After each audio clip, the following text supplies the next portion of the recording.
বাকি পড়ালেখাগুলো একজন মানুষ যদি নাও পড়তো তাহলে দুনিয়ার ভাত মাছ খাদ্য পানীয়র জন্য যথেষ্ট ছিল, এমনি ভোগ করতে পারে।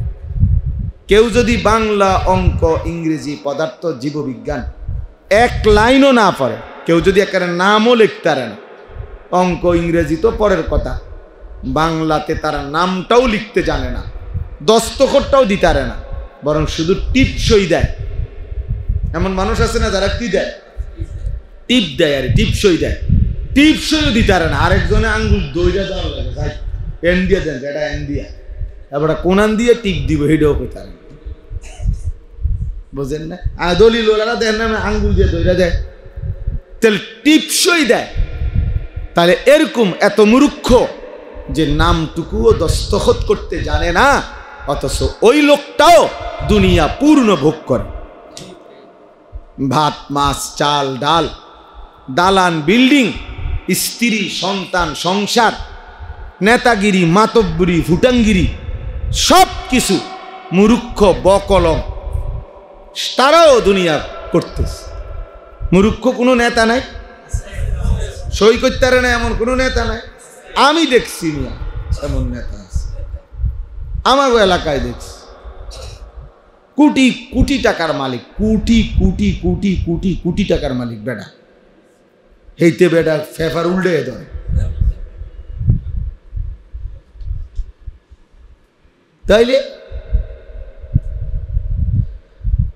এর নামে, এর কোম্পানির নামে ঢাকা শহরের রাস্তার জায়গার নাম হয়ে গেছে ওই কোম্পানির নাম। যাই হোক, তাহলে বুঝাইতে চাইলাম একদম মূর্খ ছিল, দুনিয়া ভোগ করতেছে।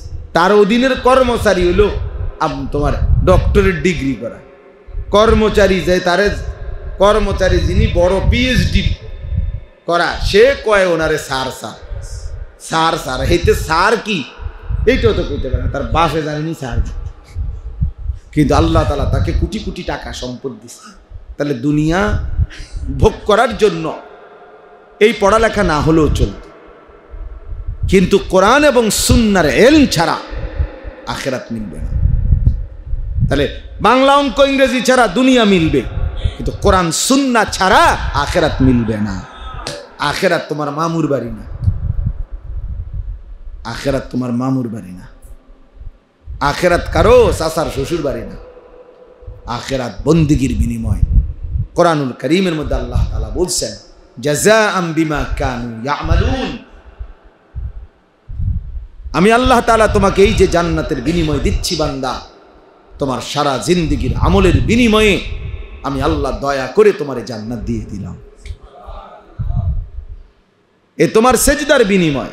কুলু ওয়াশরাবু হানিআম বিমা আসলাফতুম ফিল আইয়ামিল খালিয়া। আল্লাহ জান্নাতি বান্দাকে বলবে, দুনিয়ার জীবন যে তুমি নেক আমলগুলো করেছিলে, আজকে তার বিনিময়ে আমার এই জান্নাতে খাও পান করো নিশ্চিন্তে নির্বিঘ্নে,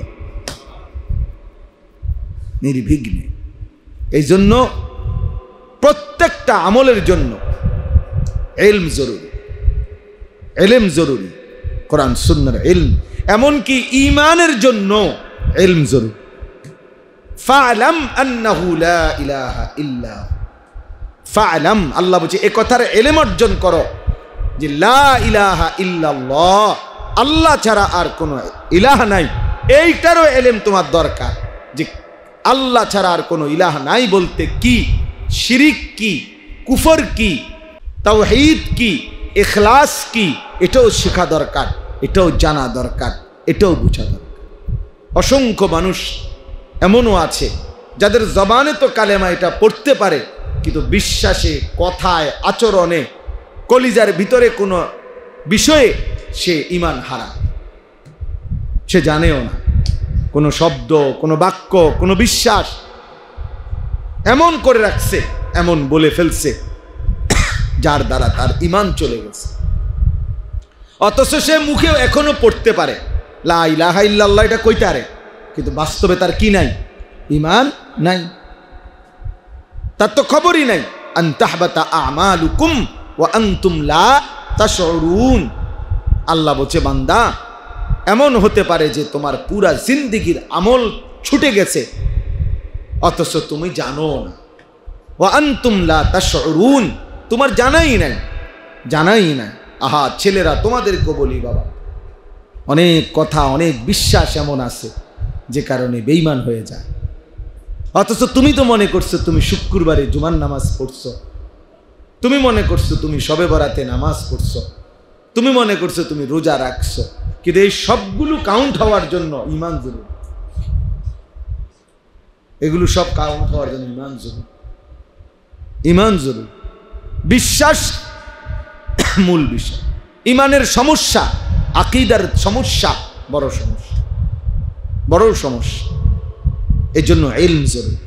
কোরআন সুন্নাহর ইলম আমাদের প্রত্যেকে জরুরি।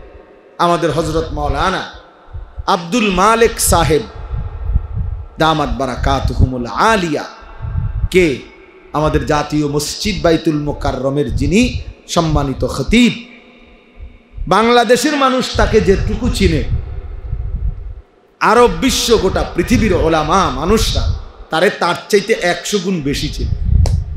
বাংলাদেশে তিনি যেতটুকু সম্মানিত, মধ্যপ্রাচ্যে আরব বিশ্বে উনি তার চাইতে 100 গুণ বেশি সমাদৃত। জানো নি আসা, আরব বিশ্বের ইউনিভার্সিটিতে হজরতের কিতাব সিলেবাস হিসাবে পড়ানো হয়। এই খতিব সাহেব, যার বাবাই বলছিল আব্দুল মালিক দিয়া কি ভবিষ্যতে তে কেমনে চলবো, আহারে আমাদের কুমিল্লার মনোহরগঞ্জের লাকসামের হুজুরের বাড়ি, আমি এই গত 6 মাস আগে ওনার বাড়ির সামনে ওয়াজ করে আসছি। ওনাদের বাড়িটা দেখতে গেছি, ছোট্ট একটা বেড়ার ঘর, ভাঙা সোনা, অথচ উনি সারা পৃথিবী বিখ্যাত আলেম, পৃথিবী বিখ্যাত আলেম। আমি ওই এখন মাওলানা ইয়াহিয়ারে বলছি, পুকুরের পানি লড়লে তো পুরাটাই লড়ে বোঝা যায়, কিন্তু মহাসাগরের নিচে অনেক ঝড় তুফান তোলপার হয়, উর্ফি দিয়া তাকাইলে মনে হয় পানি একদম শান্ত, কিন্তু ভিতরে তুফান চলতেছে। তা আমাদের বাংলাদেশে তো আমরা অনেকে অনেক বক্তারে মনে করি, এবারে সব বক্তা, সুবহানাল্লাহ, উনি শরীয়ত, উনি মারেফত, উনি তরিকত, উনি রাহনুমায়ে শরীয়ত, পীরানে পীর, দস্তগীর, উনি ভৈরবের ফুল, যমুনার ব্রিজ, কাঁটা বালিশ, লোড়া বদনা, সব উনি, সব বক্তা। মানে একজন মানুষের কাছে হয়তো একটু পরিচিত হয়েছে, আল্লাহ করাইছে, এবার যত সাপ সবনের উপর চাপায়, এইবার ছাদ ডালাই বক্তা সব যাইতে হবে, এইবার মোটরসাইকেল কিনছে, এটার দোয়া, এটা ওই বক্তা, কিন্তু বক্তা একটা মোটরসাইকেলের দোয়াও করতে গিয়ে, যার যত মুশকিল সব কিছুর মধ্যে। অথচ আপনার বাস্তবতা হলো এমন অসংখ্য আলেমে দ্বীন আছে যাদের ভেতরে সাগর মহাসাগরের ঢেউ চলতেছে, কিন্তু পৃথিবীবাসী টেরও পায় না, পৃথিবীবাসী জানেও না। একটা জিনিস মনে রাখতে হবে, আল্লাহ তাআলার 2টা সিফাত, আয-যাহির আল বাতিন। আয-যাহির মানে যিনি প্রকাশকারী, আল বাতিন মানে যিনি গোপন করে রাখেন, আবৃতকারী। তো আল্লাহ তাআলার সিফাতগুলো আল্লাহ বান্দার উপরে তার বহিঃপ্রকাশ করে। যেমন আল্লাহ গফুর, তো আল্লাহ বান্দার উপরে তার মাগফিরাতটা কি করে, বহিঃপ্রকাশ করে, মানে মাফ করে দেয়। আল্লাহ তাআলা আজিজ, শক্তিশালী, তো আল্লাহ তাআলা তার সৃষ্টির উপরে তার শক্তিটাকে কি করে, বহিঃপ্রকাশ করে। কথাটা বুঝছেন কিনা? তুমি বুঝো কমপক্ষে বেড়া ইলিয়াস। তো আল্লাহ তাআলা তার নামের সিফাত তার সৃষ্টির উপরে কি করে, বহিঃপ্রকাশ করে। ঠিক আল্লাহর 2টা নাম, আয-যাহির যিনি প্রকাশ করেন, আল বাতিন যিনি গোপন রাখেন, আবৃতকারী। তো আল্লাহ তাআলাও তার বান্দাদের মধ্য থেকে এই 2 নামের আলোকে কাউকে তিনি প্রকাশ করেন, কাউকে তিনি গোপন রাখেন। বুঝছেন নি শাহাদাত? এটা আল্লাহ তাআলার কুদরত। যারে তিনি প্রকাশ করছেন তো তারে আল্লাহ তাআলা আয-যাহির নাম থেকে দিয়েছেন, যারে তিনি গোপন রাখছেন তারে আল বাতিন থেকে গোপন রাখছেন। পৃথিবী কেউ চিনছে না আর কি। হাসরের ময়দানে দেখা যাবে বাদশাহ বাদশাহ। তখন বাকিরা এই যারা স্লোগান দিছে তারা গো ইন্নারিল্লাহ, কি দরা খাইলাম, স্লোগান দিলাম কারে? বুজুর্গ কেডা? বুজুর্গ তো বড়া না। হায় হায় হায়, কি ভুল করলাম। এই জন্য আল্লাহ তাআলা তার উভয় নাম জাহের করে, আল্লাহ প্রয়োগ করে, বহিঃপ্রকাশ করেন। এই জন্য কাউকে যদি পৃথিবী খুব চিনে তার জন্য শুকর আদায় করা, কাউকে যদি কেউ না চিনে তার জন্য শুকর আদায় করা। সারা দুনিয়া চিনুক বা না চিনুক, আমার মালিক চিনে কিনা সেটা হলো দেখার বিষয়। আমরা ওই বুজুর্গরা যারা আল্লাহর ওলিরা তো সাদামাঠা উদাহরণ দেয়। আমার মনে আছে আমি ছাত্র জীবনে বয়ানে শুনছি, বুজুর্গ ওলামায়ে কেরাম তো ওই বলছে উদাহরণ দিতে গিয়ে যে নতুন বউ মেয়েরে তার বিয়ে, তো তার বান্ধবীরা তারে নতুন করে সাজাইতেছে কাপড় টাপড় গহনা দিয়ে। হ্যাঁ, তারা খুব সুন্দর করে তারে নতুন বধূ নতুন বউ হিসাবে সাজাইছে। সাজাইয়া সবাই বলতেছে যে মাশাআল্লাহ, তোকে না দারুণ দেখাচ্ছে, খুব সুন্দর হয়েছে, হ্যাঁ শাড়িটা খুব চমৎকার হয়েছে, ওড়নাটা খুব সুন্দর হয়েছে, এভাবে সবাই প্রশংসা করতেছে। কিন্তু ওই মেয়ে কাঁদতেছে। তো সব বান্ধবীরা বলতেছে যে এত সুন্দর সাজে তোকে আমরা সাজাইলাম, তো তারপরও তো কাঁদতেছো কেন? আমরা সবার কাছে এত সুন্দর লাগতেছে, আমরা সবাই বলতেছি। তখন ওই কন্যা নববধূ মেয়েটা তখন বলছে, বান্ধবীরা তোমরা সবাই সুন্দর লাগছে এটা বললে কি লাভ হবে? যার জন্য আমারে সাজাইছো সে যদি আমাকে সুন্দর না বলে, সে আমাকে সুন্দর বলবে কিনা, তার কাছে পছন্দ হবে কিনা, এটা না মূল দেখার বিষয়। তাইলে গোটা পৃথিবীবাসী তো আমারে নিয়ে লাফালাফি করছে, তোমারে নিয়ে লাফালাফি করছে, হ্যাঁ, কিন্তু আরশে আজিমের মালিক তিনি পছন্দ করলেন কিনা এটা না দেখার বিষয়, এটা না দেখার বিষয়। মানুষ তো হইছে 50,000, কিন্তু আরশে আজিমের কি খবর? মানুষ তো হইছে 5 লাখ, বুঝলাম, কিন্তু আসমানে কি হইছে সেটা না দেখার বিষয়। আল্লাহ তাআলার কাছে গ্রহণযোগ্য হয়েছে কিনা সেটাও তো দেখার বিষয়। তাহলে আজকে আমি এই সবকের কারণে এই কথাটা বললাম।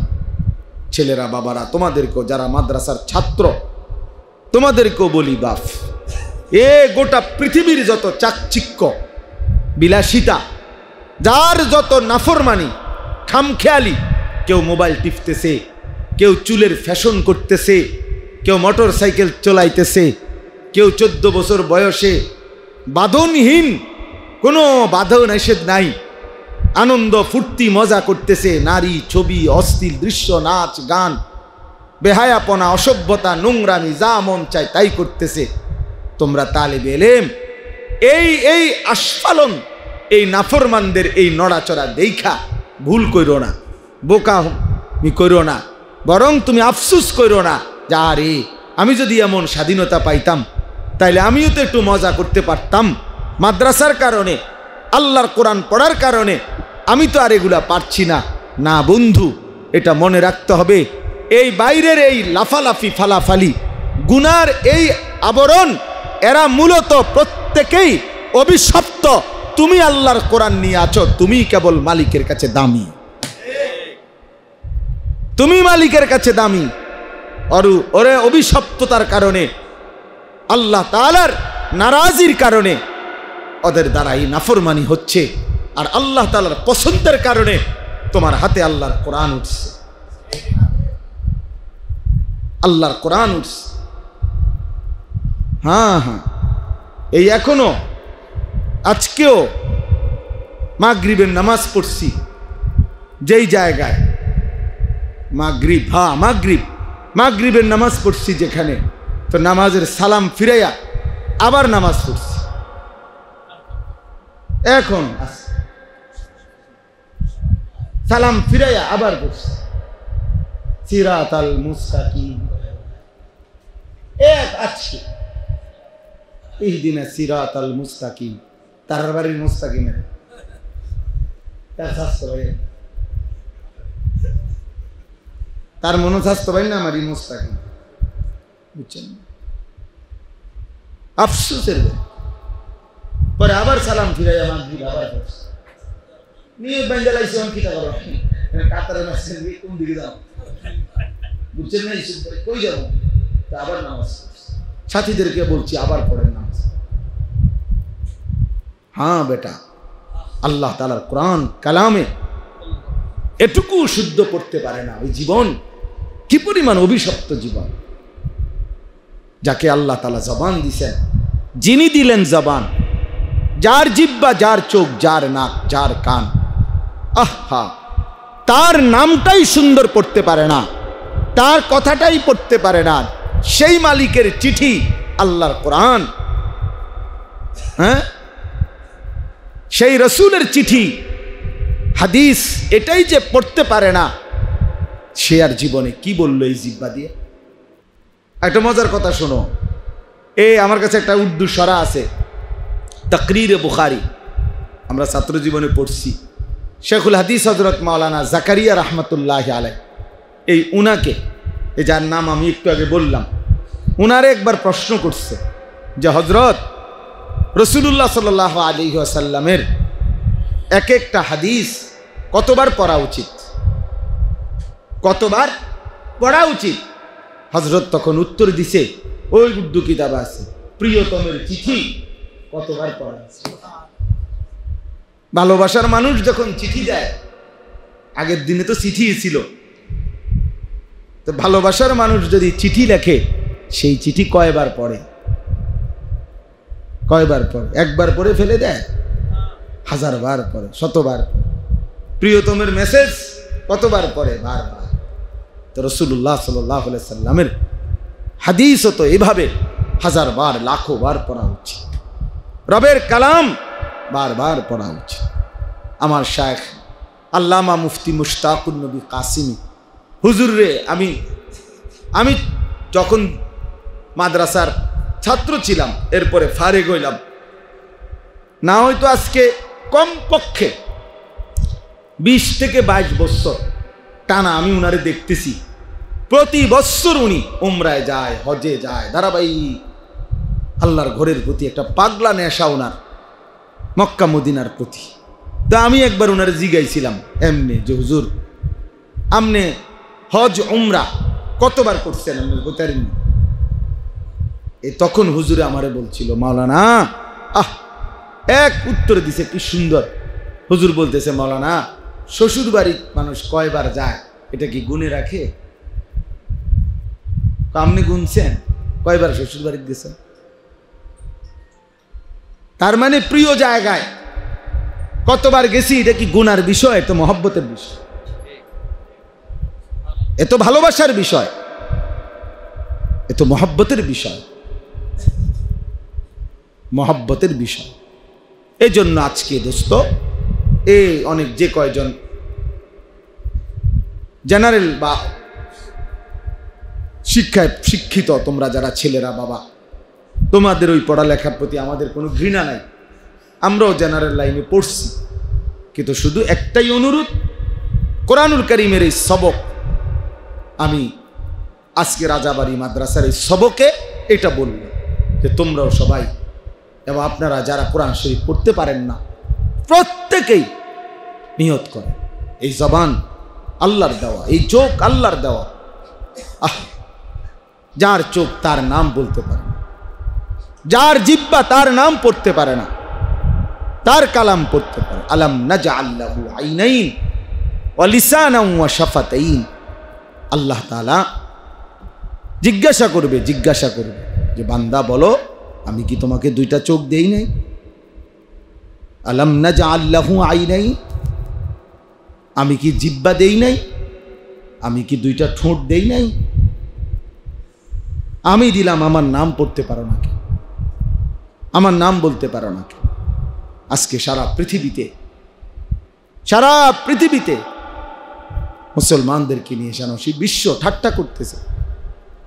মুসলমানের রক্তে জমিন ভাসতেছে, মুসলমানের লাশ আকাশে ছিন্ন ভিন্ন হয়ে টুকরা টুকরা হয়ে যাইতেছে। আর বেঈমান শুধু বক্তব্য দেয়, বিবৃতি দেয়, আলোচনা করে, বৈঠক করে, এই সেই নয় ছয় কথা বলে।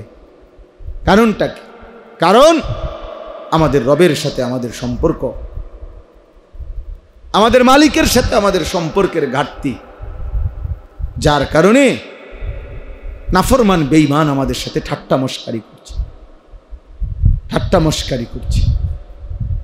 এজন্য আমরা প্রত্যেকেই আমাদের আল্লাহর সাথে আমাদের সম্পর্ক ফিরাইতে হবে, নাই তো মুসলমানের বিজয় আসবে না বন্ধু। ধীরে ধীরে ধীরে ধীরে মজলুমের সংখ্যা বাড়তেছে, মজলুমানের সংখ্যা। বিরত থাকার তো কোনো নামই নাই, বরং ইসরায়েলের ইহুদি কুত্তারা গাজা, রাফা, মুসলিম অধ্যুষিত এই জায়গা একদম সমান করে ফেলছে।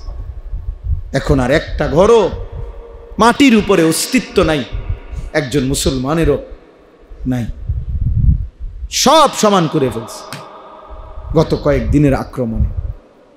তাহলে আমি বেশি আফসোস লাগে আমার, যার কলিজার ভিতরে ঈমান আছে, ইসলাম আছে, সে কিভাবে এই নির্মম পরিণতি মুসলমানের দেখে।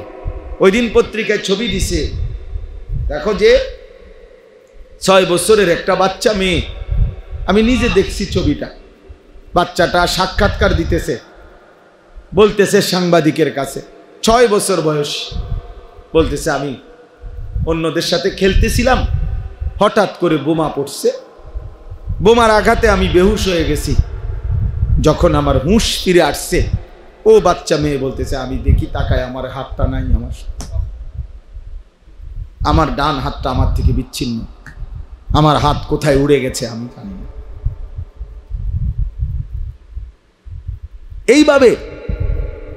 এইভাবে জলজ্জান্ত 3 বছরের 10 বছরের মাসুম নিষ্পাপ বাচ্চা যারা হত্যা করে, তারা তো কুত্তাও হইতে পারে না, মানুষ তো দূরে থাক, এরা তো কুত্তাও না। ইসরায়েলের এই বেঈমানগুলো, নেতানিয়াহুর এই অনুসারীগুলো, কিন্তু তারা এইভাবে মুসলিম নিধন করছে। আর আমাদের ছেলেরা, আমাদের মুসলমান ছেলেরা এখনো আগের মতোই চুল, চেহারা, মোবাইল, নারী, ছবি, অশ্লীল দৃশ্য, এত পাষাণ যে এক ফোঁটা চোখের পানি পড়ে।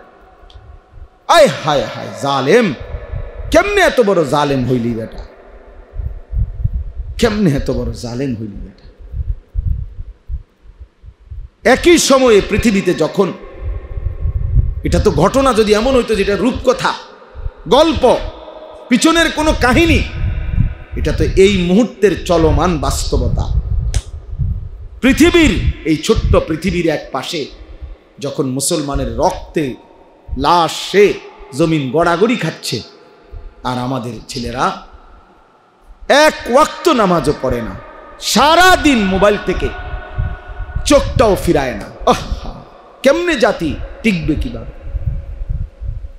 কিভাবে টিকবে? এই জন্য এই অল্প কয়েকজন আমরা যারা আসছি, 1 নম্বর তালেব ইলম, তোমাদের কথা শেষ, তোমাদের কথা বলছি আমি, কোরআন এবং সুন্নাহর ইলম এটাই শ্রেষ্ঠতম ইলম। অতএব গোটা পৃথিবীর নাসক লাফাক, গোটা পৃথিবী বেহায়া উলঙ্গপনা হয়ে যাক, তুমি ওইখানে দাঁড়াইয়াও বলবা লা ইলাহা ইল্লাল্লাহ। अगरचे बुत है जमात की आस्तीनों में, मुझे है हुक्म खुदा ला इलाहा इल्लल्लाह। আমি শুধু আল্লাহকেই মানি, আমি দ্বীন মানি, আমি কোরআনই মানি, আমি রাসূলুল্লাহ সাল্লাল্লাহু আলাইহি ওয়াসাল্লামের হাদিসকেই মানি। আমার আব্বা, আমার মনে আছে, আমি যখন এসএসসি দাখিল পাশ করছিলাম 1998 সালে, সায়েন্স বিজ্ঞান বিভাগ থেকে সারা বাংলাদেশে ফার্স্ট হয়েছিলাম, সমগ্র বাংলাদেশে 1 নাম্বার। তো অনেকেই আব্বার মুসল্লিরা কুমিল্লা শহরে আব্বারে বলছিল, হুজুর আপনার এই ছেলেটারে জেনারেল লাইনে পড়ান, বড় কিছু হবে, তার রেজাল্ট ভালো, মেধাবী, ইত্যাদি ইত্যাদি। আমার আব্বা বলছিল যে আসমান যদি ভাঙ্গা আরেকবার হয়, জমিন যদি উল্টাইয়া আবার ভাও হয়, হইতে পারে, কিন্তু আশরাফ, আমি আলী আশরাফ আমার আব্বার নাম, এই যে আমার নামে আশরাফি, এটা আমার আব্বার নাম। তো আমি আলী আশরাফ যে সিদ্ধান্ত নিছি আমার সন্তান যতগুলো সবগুলো দিন শিখবে, এখান থেকে আমি এক চুল নড়ব না, এক চুল নড়ব। হ্যাঁ, এই জন্য আমরা প্রত্যেকেই দিন শিখি। তোমরা আর যারা তোমরা এমনি আসো, ছেলেরা বাবারা, সবার কাছে অনুরোধ করছি, আমরা মুসলমানদের এই নির্মম করুণ হালাতে আমাদের বিবেকের কাছে, এটা একজনকেই বললাম, আমি একজনকেই বলি, এটা আমাদের দাবি, এটা আমাদের বিবেকের দাবি। এখন আমরা আল্লাহর কাছে কান্না করা, কমপক্ষে চোখের পানি ফেলা, আল্লাহকে সেজদা করা, আল্লাহর দিকে ফিরে আসা, আল্লাহর দিকে ফিরে আসা। আল্লাহ তাআলা এখানে 3টা আমল বলছেন। এই সংক্ষেপ কথা শেষ। আল্লাহ বলছেন যে হে রাসূল সাল্লাল্লাহু আলাইহি ওয়াসাল্লাম, ফজরের নামাজ সহ আপনি 5 ওয়াক্ত নামাজ যত্নের সাথে আদায় করুন। 2, রাত্রি গভীরে তাহাজ্জুদ নামাজ আদায় করুন। 3, বেশি বেশি আমি আল্লাহ তাআলার কাছে দোয়া করতে থাকুন। এই 3টি আমল যদি ঠিকমতো করেন, ফজর সহ 5 ওয়াক্ত নামাজ, রাত্রি গভীরে তাহাজ্জুদ নামাজ, আর বেশি বেশি দোয়া, তো আমি আল্লাহ ওয়াদা দিলাম, যা আল হাক্কু ওয়া যাহাকাল বাতিল, তাহলে হকের বিজয় হয়ে গেল, বাতিলের পরাজয় হয়ে গেল। অর্থাৎ এমন মুমিনদের হাতে আমি আল্লাহ তাআলা বিজয় তুলে দেব, বাতিলের পরাজয় দিয়ে দেব। তাহলে আল্লাহ তাআলা আমাদের বিজয়ের জন্য, সফলতার জন্য, আমাদের কামিয়াবির জন্য নামাজকে মাধ্যম বানাইছেন, তাহাজ্জুদকে মাধ্যম বানাইছেন, দোয়াকে মাধ্যম বানাইছেন। আমরা যদি 5 ওয়াক্ত নামাজ ছেড়ে দেই, আমরা যদি আল্লাহর কাছে ডাকা ছেড়ে দেই, চোখের পানি ফেলা বন্ধ করে দেই, আমাদের বিজয় কোত্থেকে আসবে বলো ভাইয়া? 1948 সালে ফিলিস্তিন, এই ইসরায়েল জুলুম শুরু করছে। আজকে 77 বছর মুসলমানরা নির্যাতিত ফিলিস্তিন। এই 77 বছরে কত মিটিং, কত ফিটিং, কত গোল টেবিল, কত বৈঠক, কত আলোচনা, কত কিছুই করলো, কিন্তু ফিলিস্তিনের সমস্যা সমাধান হয় না। কারণ কলিজার ভিতরে বেঈমানদের যেহেতু সিদ্ধান্ত এই সমস্যার সমাধান করবে না, এজন্য মৌখিক কোনো কথা দিয়েই আর কি হয় না, সমাধান হয় না। তুমি যেহেতু ঘুমে সজাগ, এমনি চোখ বন্ধ করে রাখছো, তো তোমার উড়াইব কেমনি? তুমি ঘুমে থাকলে না সজাগ করা যাইতো, তুমি তো ঘুমে না, তুমি তো সজাগই। তুমি ইচ্ছা করে না চোখ বন্ধ করে রাখছো, এই জন্য না তোমার যতই ডাকে তুমি চোখ খোলো না। অথচ যদি বাস্তবিক ঘুমে থাকতে, তাইলে তো জাগানো যায়। আমাদের ওদের হালাত আছে, ওরা তো ইচ্ছা করে সিদ্ধান্ত নিয়ে রাখছে মুসলমানকে নিশ্চিহ্ন করে দিবে। এই জন্য মৌখিক কোনো বিবৃতি দিয়ে এগুলার সমাধান হবে না। আমাদের আল্লাহর সাথে সম্পর্ক, আমাদের জিহাদ ফি সাবিলিল্লাহ, আমাদের রক্ত, আমাদের জীবন বিলিয়ে দেওয়া, শাহাদাতের খুন, এর মাধ্যমে ইনশাআল্লাহ বিজয়ের পতাকা উড়বে, ইনশাআল্লাহ অবশ্যই উড়বে, কোনো সন্দেহ নেই। আমি এই মাত্র মাওলানা ইয়াহিয়াকে বলছি, ইয়াহিয়া মনে রাখবা, যদি কোনোদিন শুনো ফিলিস্তিনে আর একজন মানুষও মুসলমান বাইচা নাই, একজনও নাই, তারপরও খোদার কসম এ কথা যে এরপরও বলতে হবে বিজয় মুসলমানের হবে। বলে কেমনে না, কেমনে এই ব্যাখ্যা আল্লাহ আমাদেরকে দিতে হবে, এটা আল্লাহ বাধ্য না, বরং আল্লাহ তাআলা দেখাবে বিজয় কেমনে। আমাদের বছর শুরু এখন কওমি মাদ্রাসা, এটার একটা কারণ এটা। অর্থাৎ রমজান মাসে যেন আলাদা পড়ালেখা কোনো চাপ না থাকে, শুধু আল্লাহর ইবাদত, শুধু একাকিত্বে নিজের ব্যক্তিগত ইনফেরাদি ইবাদত। কিতাবের মধ্যে স্পষ্ট আছে, ইমাম মালিক রাহমাতুল্লাহ আলাইহি, বিশ্ববিখ্যাত ইমাম, মুজতাহিদ, 4 মাযহাবের একজন ইমাম, মসজিদে নববীর ইমাম, মদিনার ইমাম, ইমাম মালিক রাহমাতুল্লাহ আলাইহি জগৎ বিখ্যাত মুফতি, মুহাদ্দিস, ফকি ছিলেন। সারা পৃথিবী থেকে মানুষ ওনার কাছে দিন শিখতে আসতো, সারা পৃথিবীর মানুষ। ওনাদের ছাত্র ছিল সারা বিশ্বব্যাপী ছাত্র। সারা পৃথিবীর মুসলিম অঞ্চল থেকে তালেবে ইলমরা মদিনায় আসতো ওনার কাছে পড়তে। কিন্তু যখনই তিনি রমজান আসতো, স্পষ্ট আমরা আরবি কিতাবে পড়ছি, ফিকহুল আদইয়া ওয়াল আযকার, আমার কাছে একটা আরবি কিতাব আছে, এই কিতাবের মধ্যে আছে যখনই রমজান মাস শুরু হতো তো ইমাম মালিক রাহমাতুল্লাহ আলাই ইয়াফিররু মিন কিরাআতিল হাদিস ওয়া মুজালাসাতি আহলিল ইলম,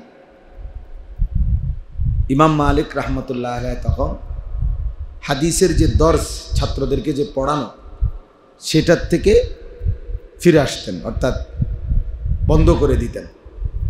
এমনকি আহলে ইলম ওলামায়ে কেরামের সাথেও বসা, বিশেষ কোনো সবার সাথে কাজ করা, আলেমদের কাজ মজলিস, এইটাও তিনি ত্যাগ করতেন এবং বলতেন ওয়া আকবালা ইলা তিলাওয়াতিল কোরআন মিনাল মাসহাফ, এবং তিনি সরাসরি কোরআনুল কারীমের এরকম কপি নিয়ে সরাসরি কোরআনুল কারীমের তেলাওয়াতে মশগুল হয়ে যেত। মানে বুঝাচ্ছেন যে রমজান মানে ভিন্ন কিছু, রমজান মানে ভিন্ন কিছু। রমজান হলো ইনফেরাদি আমল, মানে ব্যক্তিগত আমলের শ্রেষ্ঠতম মাস। আমাকে ঘটন, আমার নিজের জীবন, নিজের আখেরাত, নিজের কবর, নিজের পরকাল, নিজের মৃত্যু পরবর্তী জিন্দিগি সাজাইবার সবচেয়ে মোক্ষম সুযোগ, শ্রেষ্ঠতম মৌসুম রমজান, রমজান মাস। আমাদের এই ভারতীয় উপমহাদেশে একজন শ্রেষ্ঠতম বুজুর্গ মুহাদ্দিস আলেমে দ্বীন ছিলেন, সারা পৃথিবী যাকে সম্মান করে, চিনে জানে, সারা পৃথিবী বিখ্যাত আলেম যিনি, শেখুল হাদিস হজরত মৌলানা জাকারিয়া রহমতুল্লাহ আলাইহি, ফাজাইলে আমালের যিনি লেখক, দাওয়াত ও তাবলীগের সাথীরা যে কিতাব তালিম করে ওইটা যিনি লিখছেন, উনি এই একটা কিতাব না, এই পৃথিবীতে সিহাসিত্তার বুখারী, মুসলিম, তিরমিজি, নাসাই, ইবনে মাজা, আবু দাউদ, মুয়াত্তা মালিক, হাদিসের বড় বড় কিতাবের ব্যাখ্যা গ্রন্থ লিখবার ক্ষেত্রে সবচেয়ে বেশি অবদান যাদের, তার মধ্যে উনি একজন। উনি পৃথিবী বিখ্যাত মুহাদ্দিস। ওনার লিখিত আরবি ব্যাখ্যা গ্রন্থ আমি আমার এই চোখে মক্কা শরীফ, আল্লাহর ঘর যেখানে মসজিদে হারাম, মসজিদে হারামের 3 তলায় মসজিদে হারামের লাইব্রেরি আছে, বিশাল লাইব্রেরি। আমরা হজ উমরায় গেলে ওইখানে কিতাব মোতালা করি, ওইখানে ওই আরব দেশের আল্লাহর ঘরের মসজিদে হারামের লাইব্রেরির মাকতাবার মধ্যে আমি নিজে মুয়াত্তা মালিকের যে শরা আউজাজুল মাসালিক, জাকারিয়া রহমতুল্লাহর লিখিত কিতাব ওইখানে আছে। অনেকে মনে করে যে ফাজাইলে আমাল লিখছে যে আলগা কিছু পণ্ডিত আছে ফালতু, এগুলো বলে যে এখানে মধ্যে জাল হাদিসে ভরা, ভুল ভ্রান্তিতে ভরা। বেওকুফ, আগে তো মন্তব্য করার আগে জানা উচিত সেটা লিখছে কি। লিখছে তা আঙ্গালের ফুট কাঙ্গালে লিখছেন, লিখছেন যিনি, তিনি জগৎ বিখ্যাত মুহাদ্দিস, ছোটখাটো মুহাদ্দিস। 60 বছর যিনি, ওই ছেলেরা ওই মোবাইলগুলো নামো নামো নামো, হাতের মোবাইলগুলো নামো, এমনি শোনো, মোবাইল দাঁড়াইবা না হাতে ধরে, একদম নিষেধ, নাইলে উঠাই দেবো কিন্তু আমি। তো 60 বছর তিনি একটানা শুধু আল্লাহ রাসূল সাল্লাল্লাহু আলাইহি সাল্লামের হাদিস পড়াইছেন। 60 বছর। মসজিদে নববীতে কমপক্ষে 11 বছর যিনি মসজিদে নববীতে রাসূলুল্লাহ সাল্লাল্লাহু আলাইহি সাল্লামের রওজায়ে আতহারের কাছে হাদিস পড়াইছেন। মদিনায় যিনি মদফুন, যিনি ইন্তেকাল করেছেন মদিনা, তিনি জাকারিয়া রহমতুল্লাহ। যাই হোক, এই জন্য বললাম উনি জগৎ বিখ্যাত মুহাদ্দিস তিনি। তো এই এত বড় মানুষ সারা পৃথিবী ব্যাপী ওনার ছাত্র ভক্ত মুরিদ ছিল। আফ্রিকা অঞ্চলে এখনো সবচেয়ে বেশি মুরিদ আফ্রিকা মহাদেশে শেখুল হাদিস মাওলানা জাকারিয়া রহমতুল্লাহ আলাইহি।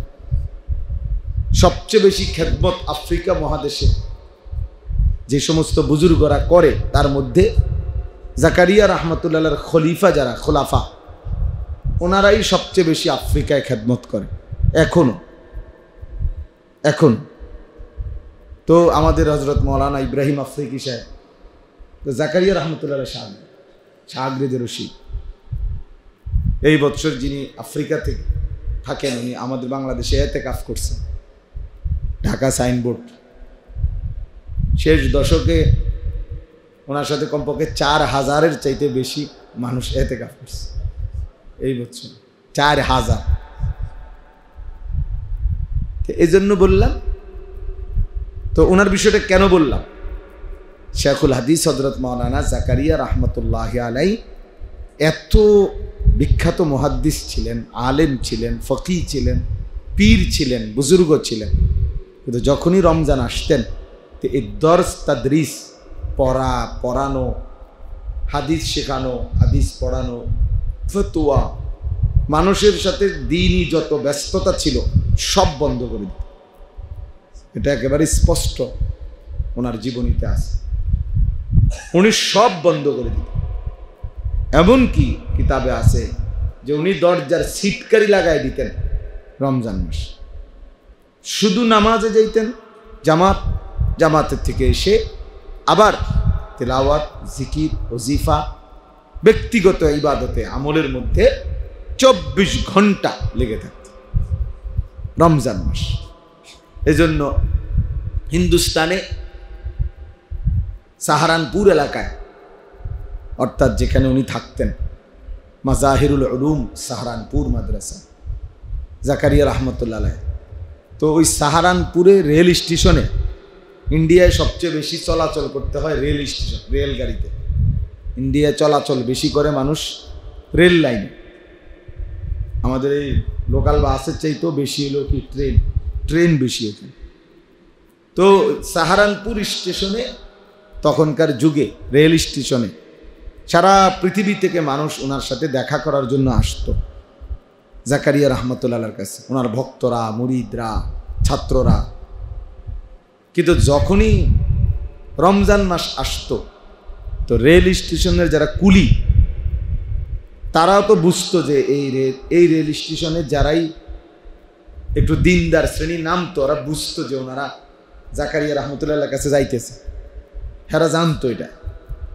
কিন্তু রমজান মাস আসলেই তো এই কুলিরা যখন কেউরে দেখতো এরকম কোনো দিনদার লোক রেল স্টেশনে আইয়ার নামছে তো জিজ্ঞাসা করতো আপনি কই যাবেন, বললো যে জাকারিয়া রহমতুল্লাহর সাক্ষাতে যাচ্ছি।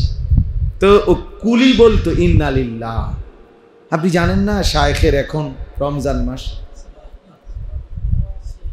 মানে কুলিরাও জানতো যে এই রমজান মাসে শায়েখ কারো সাথে কি করে না, দেখা দেয়। তো হেরাও আফসোস করতো যে আহা শায়েখের তো এখন রমজান মাস, শায়েখের এখন রমজান মাস। আমরা যেরকম কই যে আমনে তো সিজন কাপড় ব্যবসায়ী করে রমজান মাসে কয় না যে আরে তোমার তো এখন কি বাম্পার, তোমার তো এখন ব্যবসার বাম্পার এরকম। তার মানে শায়েখের এখন রমজান মাস। তো আমি ওই সবকের কারণে এই কথাটা বললাম, মানে কেন তোমরা অনেক ছেলেরাও আছো তোমাদের ওইটা বোঝা উচিত।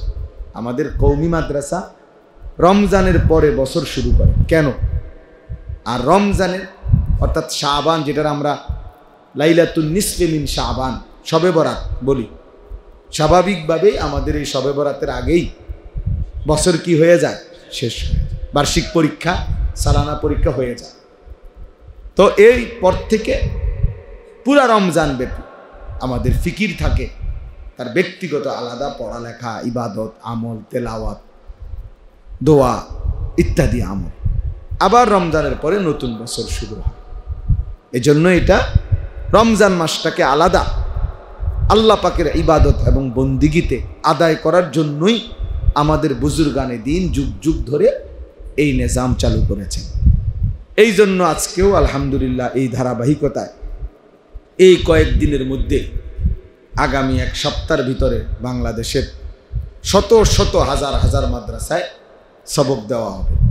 আমাদের বুজুর্গরা ওলামারা বিভিন্ন মাদ্রাসায় সবক দিবেন। তো আজকেও যে এই মাদ্রাসার যা বাচ্চাদেরকে সবক দেওয়া হলো, আল্লাহ তাআলা প্রত্যেককে আলেমে দ্বীন হিসাবে কবুল করে নেন। ইলম অনেক বড় নিয়ামত, যাকে আল্লাহ তাআলা ইলম দান করছে, কোরআন সুন্নাহর ইলম, তাকে আল্লাহ তাআলা সবচেয়ে বড় নিয়ামত দান করছে।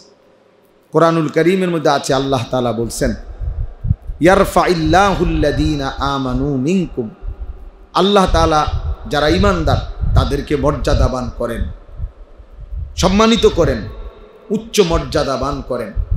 তবে আল্লাহ তাআলা বলতেছেন, ওয়াল্লাযীনা উতুল ইলমা দারাজাত, আর তবে যাদেরকে আল্লাহ তাআলা ইলম দান করছেন তাদের মর্যাদার কোনো সীমা পরিসীমা নাই। দারাজাত, তাদের মর্যাদা সীমাহীন, অগণিত, বহু বচন, কোনো সংখ্যা নির্ধারণ নেই। এজন্য সবার এটা বোঝা উচিত, সবার, যে কোরআন এবং সুন্নাহর ইলম আল্লাহ তাআলা যাকে দান করছেন তার সমকক্ষ এই জেনারেল লাইনের সবগুলো বই একত্র করলে হবে না। সারা পৃথিবীর সমস্ত ইউনিভার্সিটির পড়ালেখা একত্র করলেও কোরআন সুন্নাহর কাছেও আসবে। এই জন্য উচ্চ শিক্ষা কিংবা উচ্চ শিক্ষিত কেউ যদি বলে তো সেটা একমাত্র কোরআন এবং সুন্নাহর ইলম। কোরআন সুন্নাহর ইলম ছাড়া কেউ যদি অন্য কিছুকে উচ্চ শিক্ষা বলে তো সে তার ঈমানের সমস্যা, তার ঈমানের মধ্যে কি সমস্যা।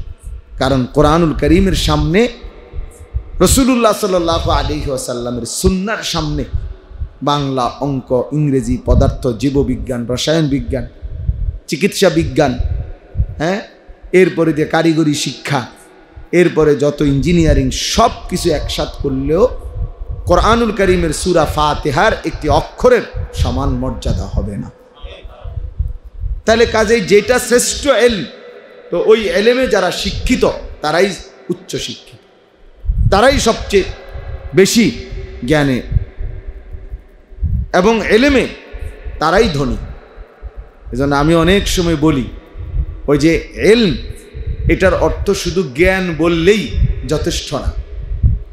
ইলম অর্থ বাংলা যদিও বলা হয় জ্ঞান, কিন্তু আসলে ইলম এটা আলাদা পরিভাষা। নামাজ অর্থ শুধু প্রার্থনা বললেই নামাজ বুঝায় না।